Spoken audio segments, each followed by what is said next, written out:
आज के दिन कुंभ मेले की सबसे पहले टॉपिक छेड़ा जाता है। आज के दिन आप लेटेस्ट की बात करो, कुंभ मेले चलते हुए आज काफ़ी कम 10 दिन हो गए और कहा जाता है कि जो आज की हालात जो हमारी पब्लिक हमारी जो कूद रही है वहाँ पे कुंभ के मेले के अंदर एक से एक महान मतलब कहानियाँ निकल के आ रही है। और जो कि हम जब देखते हैं कुंभ के मेले की इतनी मतलब रील वायरल हो रही है कि किसी की कोई महिला वायरल हो रही है, कोई साधु बन रहा है, कोई मतलब आईआईटी बाबा छोड़ के इतनी सारी टॉपिक्स मजे थे। लेकिन इन टॉपिक्स पे हम बात नहीं करेंगे। अभी हम शुरुआत करते हैं सबसे पहले कुंभ मेले की शुरुआत कैसे हुई, कहाँ से हुई, कब हुआ।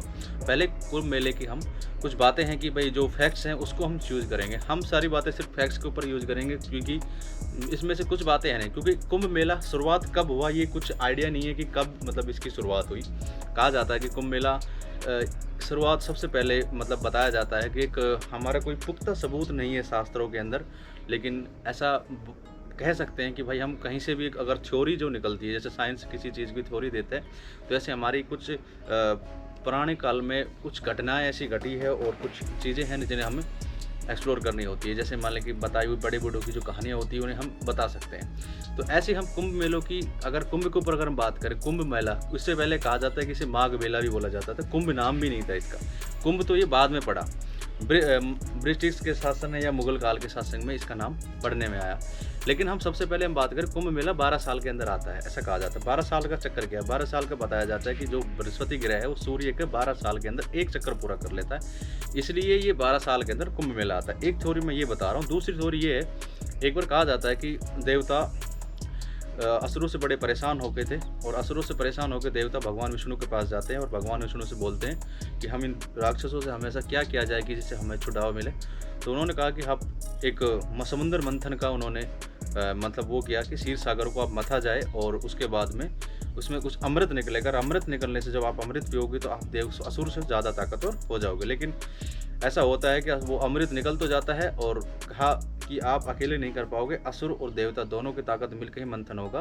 तो एक साइड हो जाते हैं असुर और एक साइड हो जाते हैं देवता और उसके बाद मंथन शुरू होता है और अमृत निकलता है और भी बहुत सारी चीज़ें उसमें निकलती है।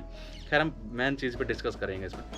अभी उसमें जो अमृत निकल के जब आता है तो सबसे पहले अमृत निकल के तो उसमें देवता और असुर में बीच में युद्ध हो जाता है थोड़ा सा कि पहले मैं पीऊँगा। तो कहा जाता है भगवान विष्णु की सवारी जो गरुड़ थे वो उसको लेके कुछ देर के लिए चले गए और कहा जाता है कि 1 वर्ष के अंदर वो पूरे के पूरे उसको लेके अमृत को और वो घूमते रहे। उनमें से 4 बूंदें कहा जाता है पृथ्वी पड़ जाती है, जिसमें से 1 बूंद हो गई हरिद्वार, दूसरी हो गई उज्जैन और एक प्रयागराज और एक नासिक। इन 4 जगहों पे कुंभ मेला आज के दिन लगता है, ये भी एक थ्योरी है। दूसरी बात ये चीज़ है कि भाई इसकी वजह इन्हीं 4 जगह पवित्र स्थान भी माना जाता है कि यहाँ पे स्नान करने से पापों से आदमी मुक्त हो जाता है। लेकिन हम सिर्फ आपकी कही हुई बातें ही कोशिश करेंगे, थ्योरिकल बातें नहीं। एग्जिट कोई प्रूफ नहीं है इस चीज़ का, सिर्फ एक चीज़ से इस कथा को जोड़ा गया है। हम दूसरी बात कहा जाता है सबसे पहले कुंभ मेले का जिक्र 6वीं शताब्दी का बताया जाता है।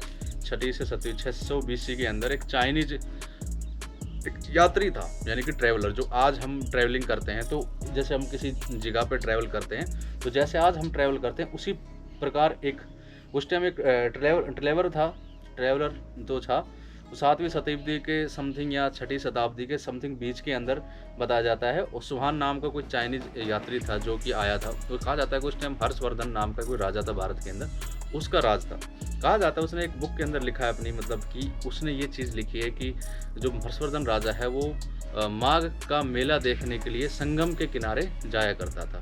एक बहुत बड़ा पर्व मनाया जाता है। लेकिन उसने एग्जिट ये नहीं लिखा कि वो कुंभ का ही मेला था, लेकिन उस टाइम माघ का मेला, और माघ का मेला अभी भरा जाता है प्रयागराज के अंदर, लेकिन आप उसको कुंभ के मेले के अंदर बदल दिया है, उसको कुंभ बना दिया। 11वीं शताब्दी के अंदर औरंगजेब के टाइम में भी कहा जाता है कि उसकी कुछ लेख लिखे गए थे कुंभ मेले के ऊपर। और उसके बाद में फिर ब्रिटिश शासक ने अपने कुछ चित्रण छपे थे उसके ब्रिटिश शासक के राज के अंदर और कुंभ मेले का प्रचार भी किया था। और कहा जाता है उस टाइम धार्मिक मेला जो हिंदू धर्म का सबसे बड़ा धार्मिक मेला पूरे वर्ल्ड के अंदर आज के दिन भी और उस टाइम भी माना जाए तो सबसे बड़ा धार्मिक मेला कुंभ मेले को माना गया है। अभी हम बात करते हैं कुंभ मेले, बात करते हैं अर्ध कुंभ क्या होता है। अर्ध कुंभ कहा जाता है 6 साल के अंदर आता है। और एक होता है महाकुंभ, जिसे आज के दिन अब 2025 के अंदर लेटेस्ट में चल रहा है 2025 के अंदर महाकुंभ। महाकुंभ का मतलब होता है कि 144 साल के अंदर आता है। यानी कि आप ये मान लो कि 12-12 साल का आप अंतर मान के चलो तो 12 कुंभ मेले जब बीत जाते हैं तो 144 का अंतर हो जाता है, तो 144 महाकुंभ बोला जाता है।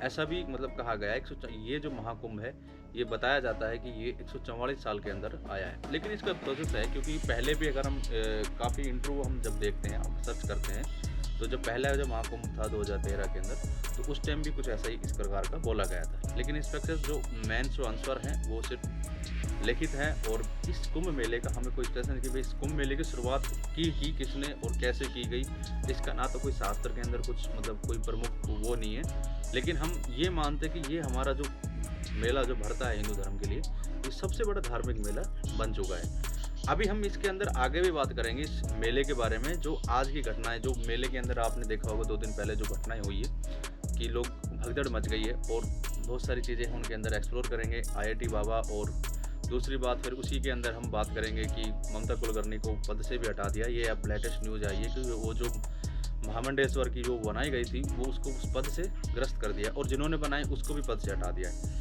इसकी हम नेक्स्ट वीडियो में हमारा जरूर करेंगे उसके बारे में पूरी डिटेल के अंदर।